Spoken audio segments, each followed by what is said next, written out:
नमस्कार, आप देख रहे हैं न्यूज 24। मैं आपके साथ पूजा राठौर शर्मा। बड़ी खबर बिहार से आ रही है, जहां आज शाम 4 बजे मंत्रिमंडल विस्तार होगा। जेडीयू कोटे से कोई मंत्री नहीं बनेगा। सूत्रों के हवाले से ये बड़ी खबर सामने आ रही है, लेकिन बीजेपी कोटे से कुल 4 मंत्री बनाए जा सकते हैं, ये भी खबर सूत्रों के हवाले से ही। आपको बता दें कि स्पीच सीएम नीतीश से सम्राट चौधरी, उन्होंने मुलाकात की। नवल किशोर यादव को मंत्री पद दिया जा सकता है। कविता देवी को भी मंत्री बनाया जा सकता है। ऐसी अटकलें लगातार सामने आ रही थी कि एक महिला को भी शामिल किया जा सकता है कैबिनेट में। और मंत्रिमंडल विस्तार आज शाम 4 बजे। बिहार में चुनावी साल है और उससे पहले ये कैबिनेट विस्तार कई मायनों में अहम हो जाता है, क्योंकि सीधा सीधा कई जातिगत समीकरण यहां पर बैठाए जा सकते हैं।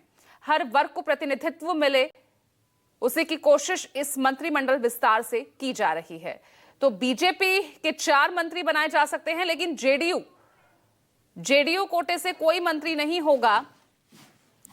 यह खबर फिलहाल सूत्रों के हवाले से सामने आ रही है। और सुगबुगाहट तेज हुई है जब जेपी नड्डा और नीतीश कुमार के बीच मुलाकात हुई परसों, और इस मुलाकात के तहत ही बिहार के कैबिनेट विस्तार को लेकर चर्चा और जोर से। अब आज शाम 4 बजे ये कैबिनेट विस्तार होगा। लगभग सभी के पोर्टफोलियोज तय हो चुके हैं। कौन शामिल हो सकता है, किसे हटाया जा सकता है, तस्वीर लगभग क्लियर है।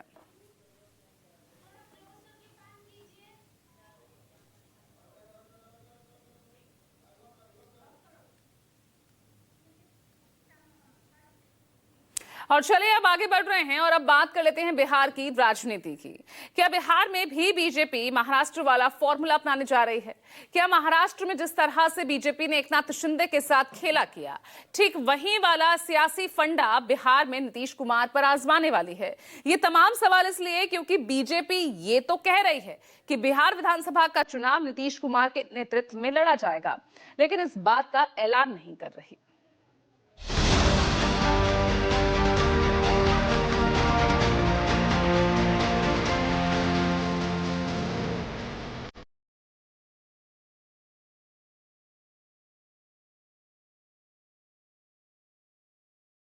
एनडीए भी घोषित करें और हमारे जेडीयू भी कार्यकर्ता सारे नेता सब मिलकर घोषित करें। एनडीए भी घोषित, सीएम है और सीएम के उनके नेतृत्व में हमारी सरकार बने, फिर से विकास का क्रम जारी रखें।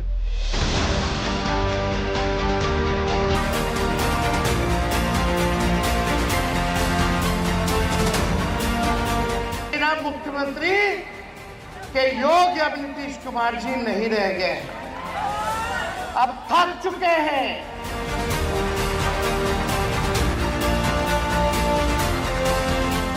हमारे नेता हैं ही, इस घोषित क्या करना है, हम उन्हीं के नेतृत्व में चुनाव लड़ रहे हैं।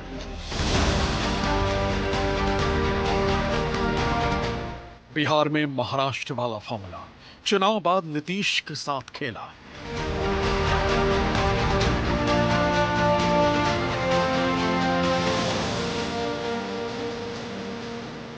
चुनाव के लिए नीतीश का नेतृत्व बनाएंगे सीएम जब चाहेंगे जी।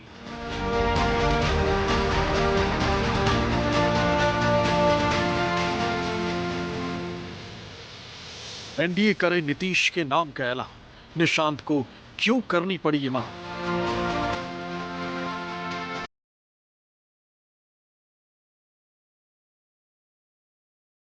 वो कहते हैं कि दूध का जला छाछ भी फूंक फूंक कर पीता है। सियासत में तो इससे आगे भी एक लाइन निकल चुकी है कि ठंडे दूध को भी फूंक फूंक कर पीना चाहिए, क्योंकि ना जाने कौन कब कौन सी अपनी सियासी गोटी फिट करने के लिए तैयार बैठा हो। बिहार में बीजेपी की अगुवाई वाली एनडीए का भी कुछ ऐसा ही हाल है, जिसमें सबके रडार पर नीतीश कुमार और उनकी पार्टी जेडीयू है। वैसे तो बिहार में बीजेपी, नीतीश कुमार के जेडीयू, चिराग पासवान के एलजेपी-आर, जीतन राम मांझी के हम और उपेंद्र कुशवाहा के राष्ट्रीय लोक मोर्चा मौजूदा वक्त में एक साथ है, और अगला चुनाव भी एक साथ ही एनडीए के बैनर तले लड़ने का दावा किया जा रहा है। लेकिन इस बीच एक मुद्दे पर इन दलों के बीच भारी सस्पेंस बन गया, और वो मुद्दा है कि चुनाव बाद अगर एनडीए को बहुमत मिलता है तो क्या नीतीश कुमार ही गठबंधन का मुखिया यानी प्रदेश के मुख्यमंत्री बनेंगे?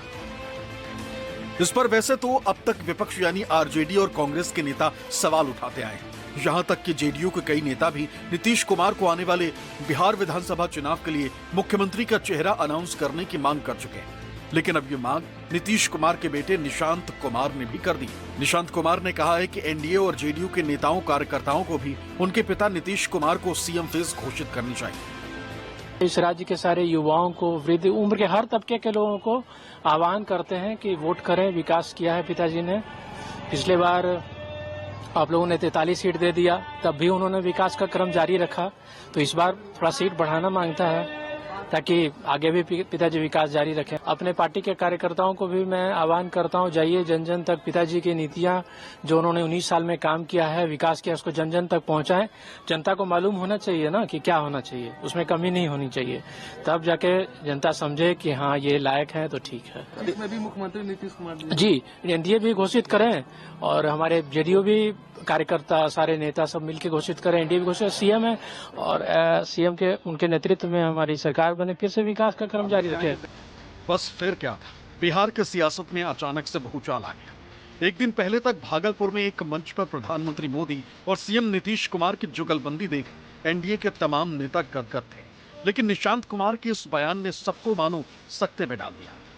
वो इसलिए भी क्योंकि निशांत इस वक्त ना तो अपने पिता की पार्टी के सदस्य हैं और ना ही किसी भी रूप में राजनीति में सक्रिय हैं। ऐसे में निशांत कुमार के उस बयान के कई मायने निकाले जा रहे हैं।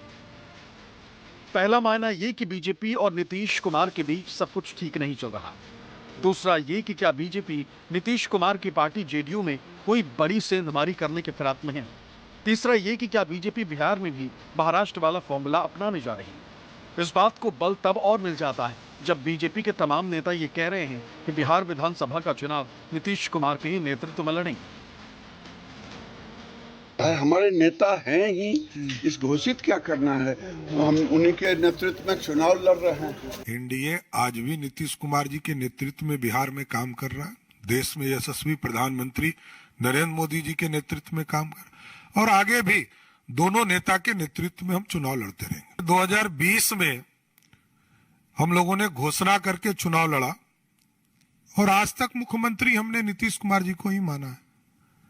आगे भी नीतीश कुमार जी और नरेंद्र मोदी जी के नेतृत्व में ही चुनाव लड़ेंगे। जहां बीजेपी नीतीश कुमार का आश्वस्त करने में लगी है, वहीं नीतीश कुमार भी बार बार ये कह रहे हैं कि अब वो एनडीए छोड़कर कहीं नहीं जाएंगे। लोकसभा चुनाव के वक्त से लेकर नतीजे आने के बाद भी नीतीश कुमार कई बार ये दोहरा चुके हैं कि अब वो बीजेपी के साथ ही रहेंगे और पहले जो गलतियां हुई वो अब नहीं दोहराएंगे।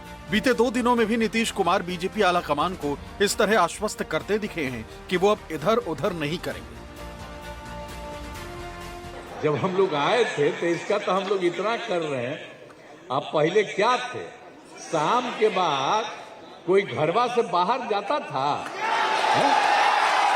अब आप सोचिए कि आजकल समझ लीजिए कि रात में कितना देर तक, समझ ले 12 बजे 13 बजे तक सब लोग रात में घूमते रहते हैं। लड़का हो लड़की हो सब के सब घूमते हैं। अब पहले कुछ नहीं था, शाम के बाद कोई जाता नहीं था। कहीं जानते हैं कहीं रास्ता उस्ता भी था जी, चलने का कोई रास्ता था? हम ही लोग थे केंद्र में, आते थे अपने एरिया में जाने के लिए तो कोई जगह था तो हम तो जाइए करते थे, पैदल ही चलते थे घूमते हुए। लेकिन आज कितना इस सब जगह बनवाए हैं हम लोग, केंद्र का भी सहयोग उनके तरफ से मिल रहा है। तो सब तरफ से कितना ज्यादा हम लोगों ने काम किया है। अब इधर उधर कुछ नहीं, पूरे देश में इन्हीं के नेतृत्व में आगे और काम बढ़ेगा। और इतना हम आपको बता देते हैं कि हम लोग मिल करके उनके नेतृत्व में ही और जिस तरह से बिहार का भी काम हम लोग कर रहे हैं, तो इसलिए अगली बार जो होने वाला है तो उसमें भी आप लोगों से यही उम्मीद करते हैं कि जैसे पहले किए थे फिर पूरे पैमाने पर सहयोग दीजिए, ताकि उनके चलते और हम लोगों के सहयोग के चलते काफी विकास होगा। सोमवार को भागलपुर के जिस मंच से सीएम नीतीश कुमार ने अब इधर उधर नहीं जाने की बात कही, उसी मंच पर प्रधानमंत्री मोदी भी मौजूद थे। सीएम नीतीश कुमार के बाद जब बारी पीएम मोदी की आई तो वो नीतीश कुमार की तारीफ के कसीदे पढ़ते नहीं थके। बिहार के लोकप्रिय एवं बिहार के विकास के लिए समर्पित हमारे लाडले मुख्यमंत्री नीतीश कुमार जी।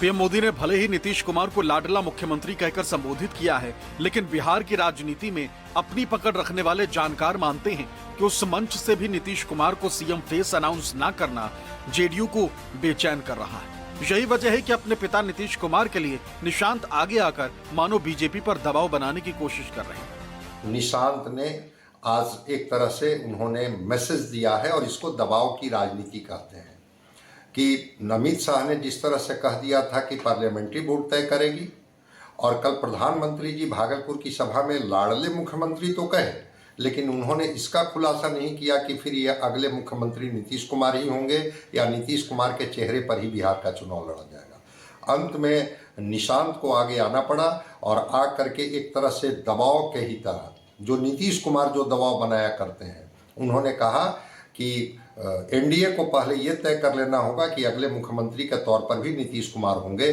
चूंकि जो विकास की एक बड़ी लकीर उन्होंने खींची है 19 वर्षों में, तो अगले मुख्यमंत्री के लिए भी योग्य उम्मीदवार नीतीश कुमार ही होंगे। सियासी गलियारों में एक तर्क ये भी दिया जा रहा है कि किसी के नेतृत्व में चुनाव लड़ना और चुनाव बाद सत्ता में आने पर उन्हीं को सीएम बनाना, इन दोनों बातों में फर्क है। इसका ताजा उदाहरण हाल ही में खत्म हुए महाराष्ट्र विधानसभा का चुनाव है, जहां चुनाव तो शिवसेना नेता एकनाथ शिंदे के चेहरे पर लड़ा गया था, क्योंकि तब तक शिंदे ही गठबंधन की ओर से प्रदेश के सीएम थे। लेकिन चुनाव में महायुति को प्रचंड जीत मिलने के बाद बीजेपी ने शिंदे को रिप्लेस कर अपने नेता देवेंद्र फडणवीस को मुख्यमंत्री की कुर्सी पर बिठा दिया, जिसके बाद से ये कयास लगने लगे कि महाराष्ट्र में जिस तरह से बीजेपी ने शिंदे के साथ खेल किया है, उसी तरह के खेला की बारी अब बिहार में नीतीश कुमार की। पिछले 2 महीने पहले इस तरह की चर्चाएं तेज हुई थी कि क्या नीतीश कुमार नाराज है, क्या गठबंधन में सब कुछ ठीक ठाक नहीं चल रहा। हालांकि तब भी बीजेपी सहित एनडीए में शामिल दलों ने यह कहकर अटकलों पर विराम लगाने की कोशिश की कि बिहार विधानसभा में नीतीश कुमार ही एनडीए का चेहरा होंगे। लेकिन चुनाव बाद अगर एनडीए को बहुमत मिलता है तो क्या नीतीश कुमार ही मुख्यमंत्री बनेंगे? इस पर बीजेपी और एनडीए के तमाम घटक दल कुछ भी बोलने से परहेज कर रहे हैं। उससे अब यह कयास लगाया जा रहा कि बीजेपी कहीं बिहार में भी महाराष्ट्र वाला फार्मूला तो नहीं अपनाने जा रही है। दरअसल जेडीयू नेताओं की चिंता इस बात से भी बढ़ी है कि कुछ महीने पहले ही बीजेपी के चुनावी चाणक्य कहे जाने वाले गृह मंत्री अमित शाह ने एक कार्यक्रम में कहा था कि बिहार में एनडीए का चेहरा कौन होगा, इसका फैसला बीजेपी और जेडीयू की बैठक में लिया जाएगा। इसके बाद तो बिहार के मुख्य विपक्षी पार्टी आरजेडी को भी नीतीश कुमार और बीजेपी पर तंज कसने का मौका मिल गया। पार्टी नेता और बिहार विधानसभा में नेता प्रतिपक्ष तेजस्वी यादव ने तो हाल ही में यहाँ तक दावा कर चुके हैं कि नीतीश कुमार अब थक चुके हैं, वो अब मुख्यमंत्री बनने लायक नहीं रह गए। आजकल नीतीश कुमार जी पकड़ुआ मुख्यमंत्री हो गए, यानी खाली देह है, चेहरा है, लेकिन चला कोई और रहा है। वो हमारे बुजुर्ग हैं, हम उनका सम्मान करते हैं, लेकिन अब मुख्यमंत्री के योग्य अब नीतीश कुमार जी नहीं रह गए, अब थक चुके हैं। अब उनका कोई विजन, कोई रोड मैप नहीं है कि बिहार को हम लोग कैसे आगे बढ़ाने का काम करें। बीजेपी के कठपुतली बन करके रह गए। कहा नीतीश कुमार जी थाली खींचते थे मोदी जी का, आज पैर पकड़ करके गिड़गिड़ाते हैं। तो बड़ा परिवर्तन। हालांकि आरजेडी नेता के इन बयानों पर जेडीयू और एनडीए के तमाम सहयोगी दल भी पलटवार कर चुके हैं कि नीतीश कुमार आगे भी बिहार का नेतृत्व करने में पूरी तरह से सक्षम हैं। जितना वो मेहनत करते हैं, 4 डिग्री टेम्परेचर में ही भी मुख्यमंत्री घूम रहे हैं, आप लोगों के सामने है।